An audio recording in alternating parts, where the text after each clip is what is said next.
Hello, everybody. Welcome back to Getting to Know My Father. For those of you who are returning, thank you for coming back. How have y'all been? And for those of you who are new to the channel, how are y'all doing? Thanks for stopping by, and hopefully you will stick around to read chapter 4 of Genesis with us today. All right, everybody, so let's go ahead and hop into it. So yes, we are going to pick up on chapter 4 of Genesis. And again, as always, I'm still reading out of Battlefield of the Mind Bible by Joyce Meyer. And again, this is the Amplified version. But I will be using, just like always, the Tony Evans Study Bible, which is the Christian Standard Version of the Bible.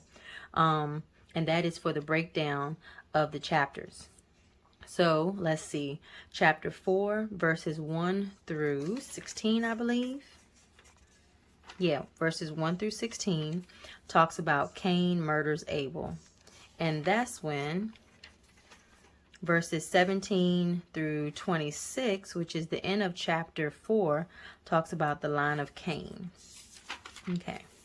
All right, everybody, let's go ahead and hop into it. So, of course, y'all, I am going to attempt to pronounce the names, but for any of you who have read the Bible, like if y'all have went on and read chapter 4, or just have read, Genesis or any of the other chapters in the Bible where they talk about the different names, those names can be a little hard to pronounce.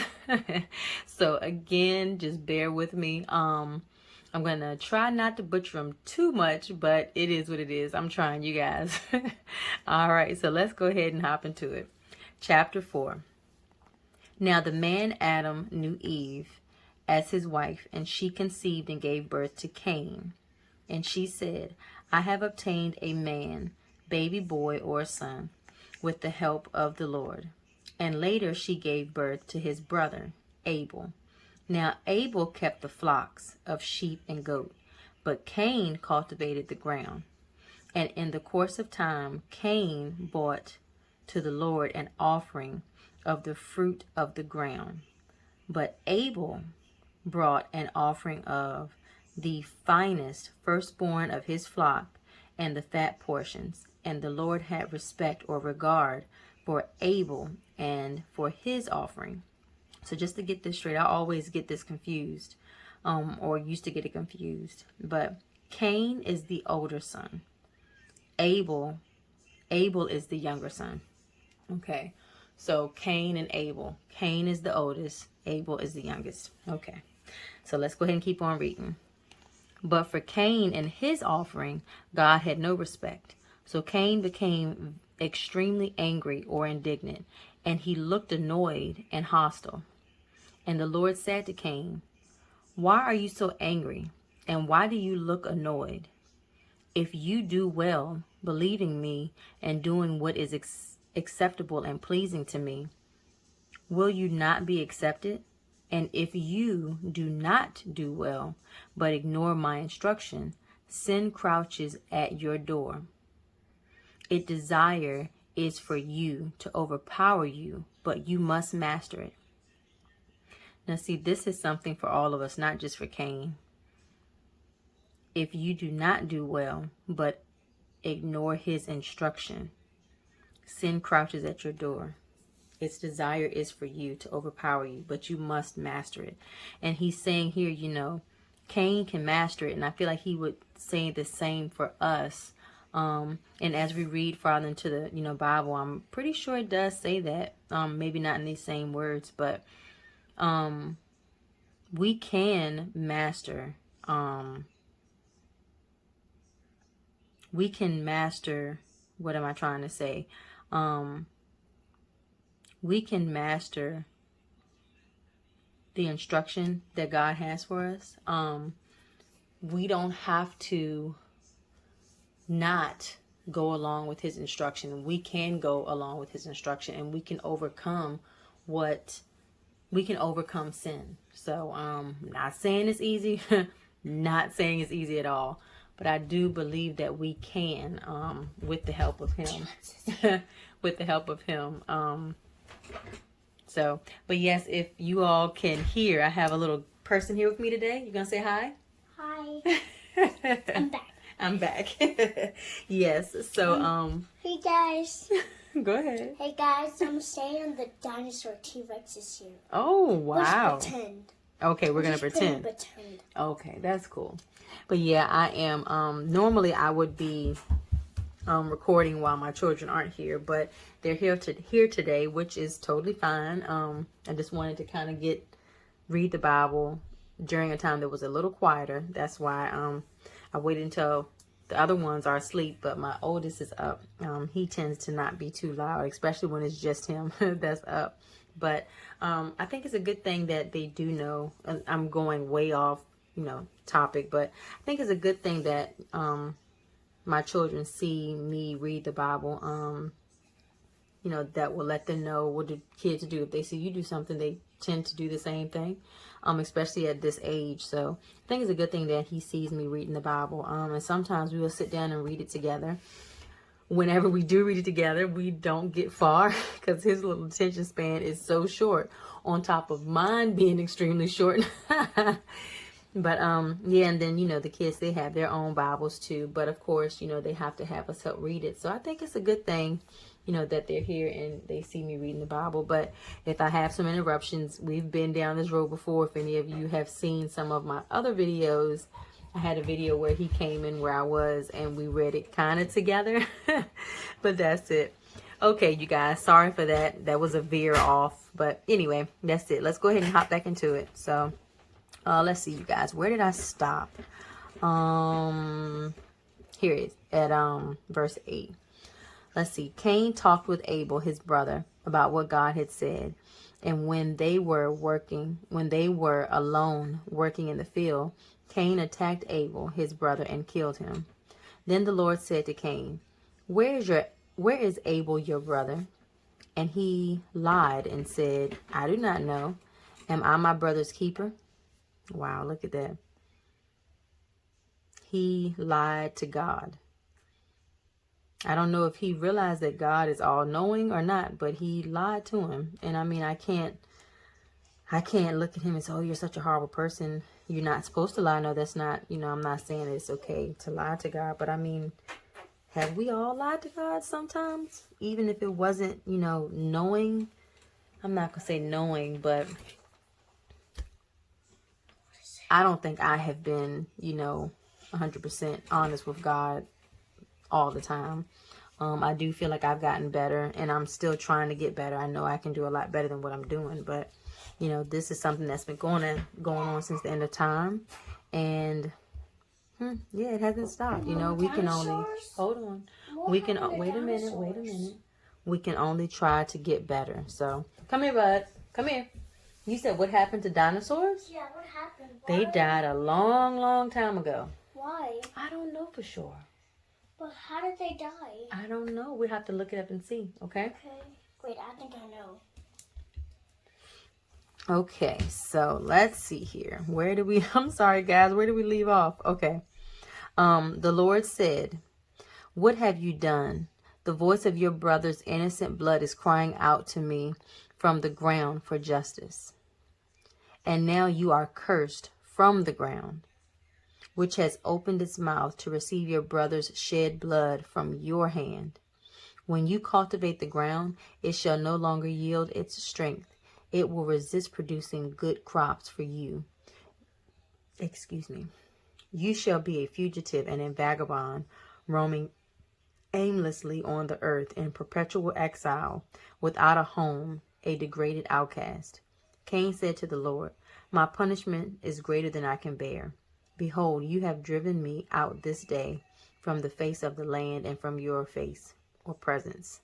I will be hidden, and I will be a fugitive and an aimless vagabond on the earth, and whoever finds me will kill me. And the Lord said to him, Therefore, whoever kills Cain, a sevenfold vengeance, that is, punishment 7 times worse, shall be taken on him by me. And the Lord set a protective mark or sign on Cain, so that no one who found or met him would kill him.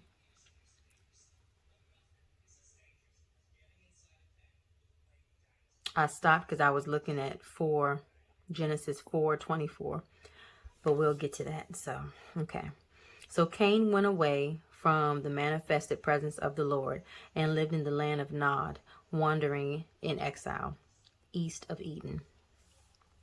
Cain knew his wife, one of Adam's descendants, and she conceived and gave birth to Enoch. And Cain built a city and named it Enoch, after the name of his son. Now to Enoch was born Irad, and Irad became the father of, here we go, you guys. Let's see. Mehujael. And Mehujael became the father of, let's see.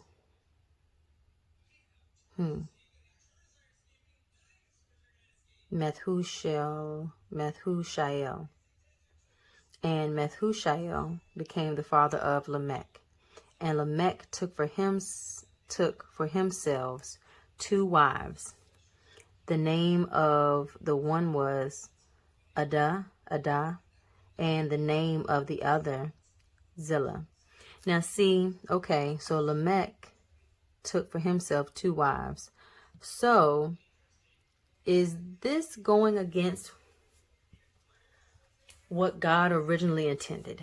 Because I did not read anywhere in the Bible up until now where, or at least in Genesis, where it says you are not supposed to take, or back then they were not supposed to take more than 1 wife.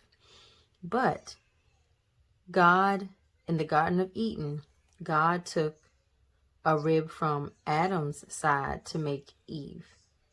He talked about he needed a companion, not with the S, but singular, only one.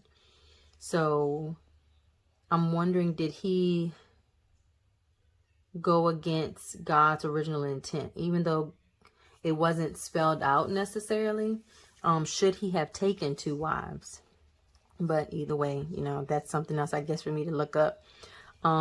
If any of you have any resources on this, let me know so I can look farther into this, because I'd like to know. Maybe I'm just looking too much into it. I don't know. But Adah gave birth to Jabal. He became the father of those nomadic herdsmen who live in tents and have cattle and raise livestock. His brother's name was Jubal. So Jabal and Jubal. He became the father of all those musicians who play the lyre and flute. Zillah gave birth to Tubal-Cain, the smith or craftsman and teacher of every artisan in instruments of bronze and iron. The sister of Tubal-Cain was Naamah. Okay. So Zillah had a boy and a girl. But Adah gave birth to 2 boys, Jabal and Jubal. Okay. Lamech said to his wives, Lamech is the person that has the 3 boys and the 1 girl. Adah and Zillah, hear my voice, you wives of Lamech. Listen to what I say, for I have killed a man merely for wounding me, and a boy only for striking or bruising me. Okay, that's weird because that's weird because to me it sounds like he's boasting about him killing somebody. He killed somebody for merely wounding him, and a boy? Like, who would even say that? Like, I killed a boy for only striking me or bruising me. He was a boy. Like, why would you do that? And then also too, I mean, God punished Cain. God punished Cain for killing Abel. So why would you boast about killing somebody? You killed 2 people. But okay, like, that makes no sense. But okay, anyway. Not saying that the Bible doesn't make sense, but it makes no sense that it seems to me like he's boasting about him killing somebody. But okay, let's keep going. If Cain is avenged sevenfold, as the Lord said he would be, then Lamech will be avenged 77-fold. So I need to look more into that, but it just sounds like this person knows what God did, but in my opinion, it sounds like he's picking and choosing. Yeah, like he's picking and choosing. Like, okay, you know that Cain killed someone being Abel, his brother. And you know that God said that he would avenge Cain's death if anybody else killed Cain 7 times. So God didn't say that he would avenge you 77 times. You're saying that. And again, you're also overlooking the fact that even though God said he would avenge Cain's death sevenfold, it's like he's not paying attention, and he's not even acknowledging that God punished Cain for killing somebody. So you don't think God's going to punish you for killing 2 people? But I mean, again, I don't know. This kind of stuck out to me. But again, I am going to read more on that and see. If anybody else says that. And what I'm going to do is I'm going to read the Tony Evans Study Bible, because he has a lot of like his notes in there too, on each verse, or not each verse, but on a lot of the verses. So yeah, I'm going to look and see what he says. But okay, verse 25. Adam knew Eve as his wife again, and she gave birth to a son and named him Seth. For she said, God has granted another child for me in place of Abel, because Cain killed him. Wow, okay. Okay. To Seth also a son was born, whom he named Enosh, which means mortal man or mankind. Mortal man or mankind. Okay. At that same time, men began to call on the name of the Lord in worship, through prayer, praise, and thanksgiving. So I'm pretty sure this has some type of significance, because now Seth. Okay, so if we look back at it, Adam and Eve truly had 3 sons. They had Cain, Abel, and now Seth. So Cain committed a sin by killing Abel. And that's when, in my opinion, the line of Cain, like, still producing sinful people, Lamech, in my opinion. But again, I have to go and read on, more into it. So again, this is Bible study. I have not been to any, ministry schools or anything like that. I'm not saying that I'm right on the word. I just want to read more into it and see if I can get everybody else or other people who, stumble across my channel to read more as well. And just, start thinking and praying about, what the Bible is supposed to be saying, so you can get the understanding, so God can talk to you about that. But either way, that's just, what I'm thinking. So again, they had the 3 children. So that leaves Seth. And then if we notice with Seth, Enosh, they gave the meaning of Enosh's name. Enosh was, at least Eve feels like God gave her Seth in place of Abel. So they have one son, Cain, who committed a sin. And then now they have Enosh, who had a child. That is meaning of his name. It means mortal man or mankind. And at the same time that Enosh was born, men began to call on the name of the Lord in worship through prayer, praise, and thanksgiving. So this is a good thing. So something good started happening around the time that Seth had his son. I think that's a little, that's probably something to look more into. Something bad with Cain. Abel passed away. I'm sorry, y'all, excuse me. But God possibly gave Eve another son, Seth, in the place of Abel. And something positive is happening around the time Seth's line starts to starts getting started with his son. So that's just the way I'm looking at it. If that makes any sense to everybody. So if it does, leave a comment down below. If it doesn't, leave a comment down below. And we will try to have like a nice, healthy, respectable discussion. No debates, just, discussion. But yes, you guys, that is it. This is a pretty good read. I like this. So, yes, that's all, everybody. Again, my prayer for you and your family, loved ones, friends, is that you all are doing well and healthy, and that as we read the word of the Bible, God will give us the Holy Spirit, and the Holy Spirit will reveal to us his original intent for the verses and the chapters that we read. So that is it, everybody. I pray that everybody has a wonderful day, a happy weekend, and that's it, you guys. Thanks for watching. Don't forget to like, and we'll see each other next time. Bye.